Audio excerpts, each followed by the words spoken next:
Kamala Harris need her handheld or something? So the Harris team announces she will do a joint interview with CNN with her running mate, Tim Walz, by her side. So we can basically also take this as she will not do a one-on-one interview with the media. And let's be clear, Kamala Harris sitting down for a pre-taped interview with a friendly reporter at a friendly outlet with Tampon Tim by her side the entire time does not satisfy her obligation to speak directly with the American people on why she should be elected president of the United States. All right, ladies and gentlemen, it's time to weave out the lies so we can get to the facts. In a move that has political pundits on the edge of their seats, Vice President Kamala Harris is set to break her weeks-long silence in her first interview as the Democratic presidential nominee. The highly anticipated event, scheduled to air on CNN at 9 p.m. Eastern Time Thursday, marks a critical moment for Harris as she steps into the spotlight in an attempt to defend her record and policies, or lack thereof. The interview, conducted by CNN anchor Dana Bash, will take place in Georgia during Harris's bus tour of the battleground state. In an unexpected twist, Minnesota Governor Tim Walz, Harris's running mate, will join her in what the network is billing as a joint interview. Critics have also taken issue with it reportedly being a pre-taped interview, basically meaning there's no doubt it'll be scripted, acted, and edited to perfection. So transparent, just like Biden's mental state, sharp as a tack. The fact she can't do an interview alone tells me her hand is being held every step of the way until November. Very meticulous plan to coddle and protect this woman from any scrutiny whatsoever. The New York Post reported that this media appearance comes after a nearly 6-week period of radio silence from Harris. The vice president's absence from the public eye has not gone unnoticed, with both media outlets and Republican opponents calling for her to address the nation. Now, what is this interview going to be about or persist of? We don't really know. The same, along with her policy positions, we just don't really know. Other than the fact she's been walking back all of her previous positions and even taking notes from her adversary Donald Trump, what we do know is her previous positions. Let's take a look at how radical those are so we can go into this interview not only with context, but also with an idea on what this potential administration needs to address policy-wise. So that's what you're saying. Let me ask you about that, because it strikes me that the shift to electric vehicles, which is a major point of contention in these contract talks, it's almost as if the administration's two goals are colliding. On the one hand, fight climate change. On the other hand, build out the middle class by supporting unions. And yet we know that when it comes to actually building electric vehicles, it requires less labor, and many of those jobs are non-union jobs.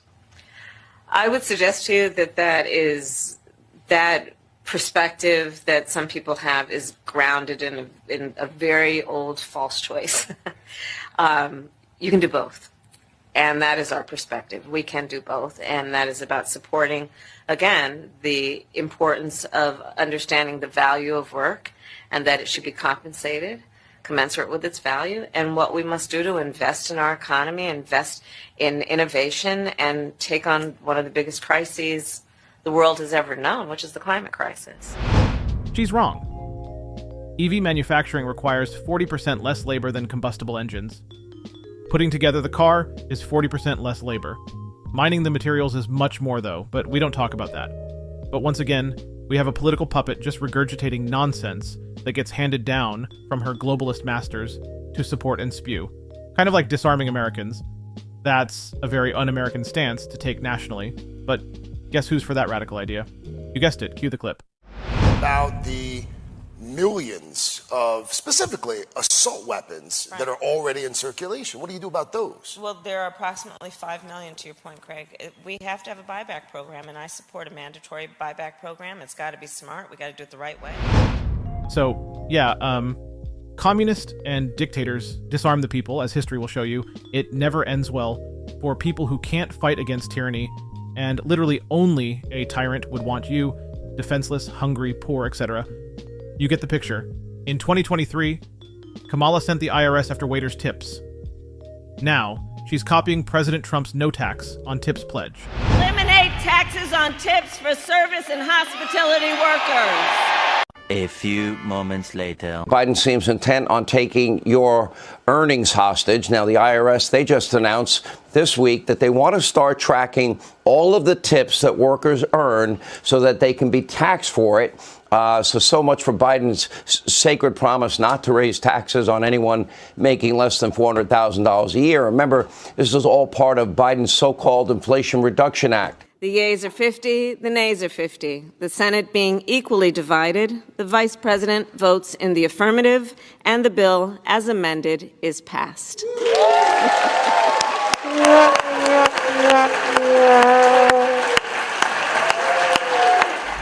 Kamala will say or do anything to get elected. You can't trust her.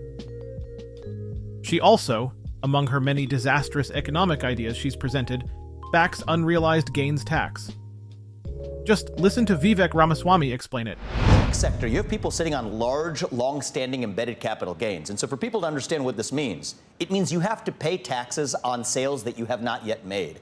And even forget the stock market and think about even everyday Americans across this country. That means that if you're a farmer or if you're a small business owner, you will owe taxes with cash you literally do not have in your pocket to pay those taxes. That is a formula for a second Great Depression. And it is something that's been in the bloodstream of Democratic policy for a long time. Go back to Elizabeth Warren and Bernie Sanders' plans of a wealth tax, even in the 2020 primary. I think this idea is here to stay for the Democrats. That's a big one. I think Tim Walz's selection as vice president says a lot. That's the first real presidential-style decision we've seen Kamala Harris have to make. She went with somebody who at the state level has favored increasing taxes on capital gains. In that case, it was unrealized, but they have talked about unrealized gains and taxing them. And I do worry about that, what that means, not just for the stock market, but for everyday Americans across the country. The stock market, if there's not 60 votes for that in the Senate, the stock market doesn't have to price it. Yes, 60 votes, or if you agree. Right. I respectfully disagree with one aspect of that, because Kamala Harris has been the chief proponent of ending the filibuster to ram through her policy objectives. Yeah. And so if she's the president of the United States, and in my view, God forbid, a Democratic Senate to aid her, that could be 51 votes. And could you get to 51 votes on a major change in tax policy like that? I think the answer is absolutely yes. I think that's conceivable.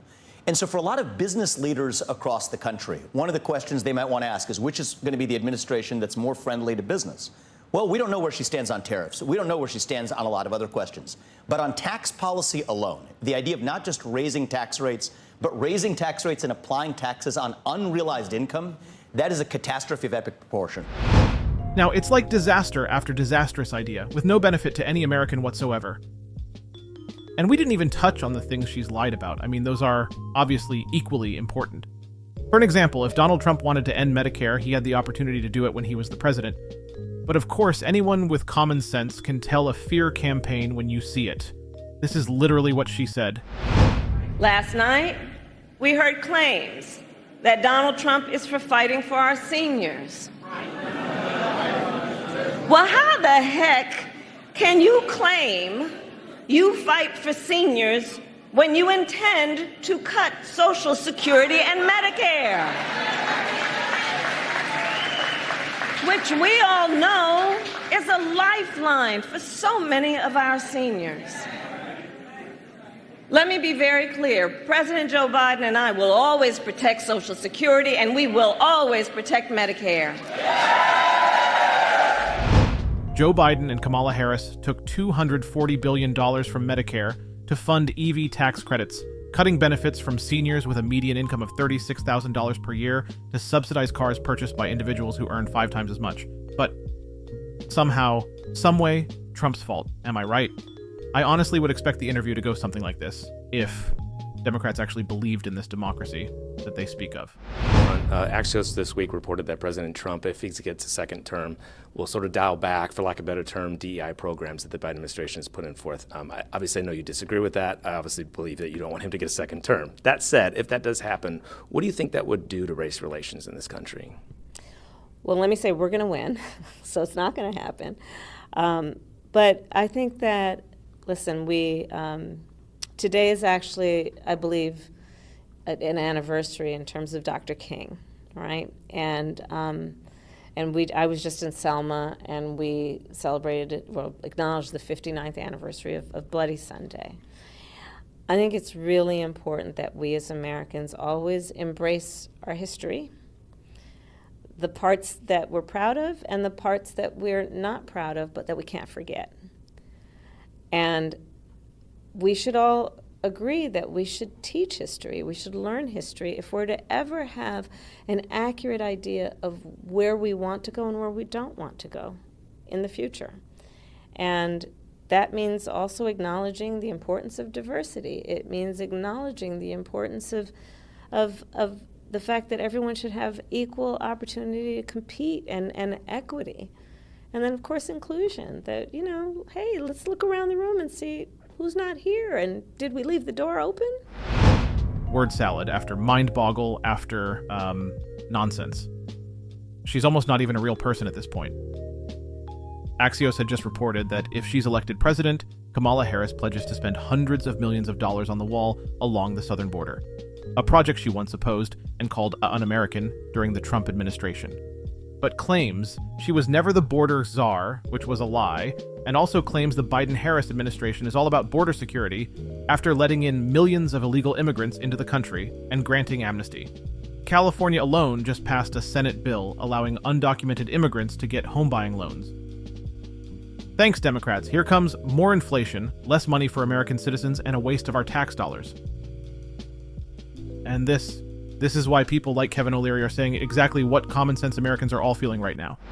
I have questions, and I don't get any answers. I'm not being unreasonable. Come out wherever you are and talk to the press. Come out. Come out wherever you are and answer for your ridiculous track record. Now, Senator Harris says she's proud of her record as a prosecutor and that she'll be a prosecutor president, but I'm deeply concerned about this record. There are too many examples to cite, but she put over 1,500 people in jail for marijuana violations and then laughed about it when she was asked if she ever smoked marijuana. She blocked evidence. She blocked evidence that would have freed an innocent man from death row until the courts forced her to do so. She kept people in prison beyond their sentences to use them as cheap labor for the state of California. And she fought to keep cash bail system in place that impacts poor people in the worst kind of way. Thank you, Congresswoman. Make sure you guys like, subscribe, send us a comment, and let us know what you think about the facts here on Facts Only.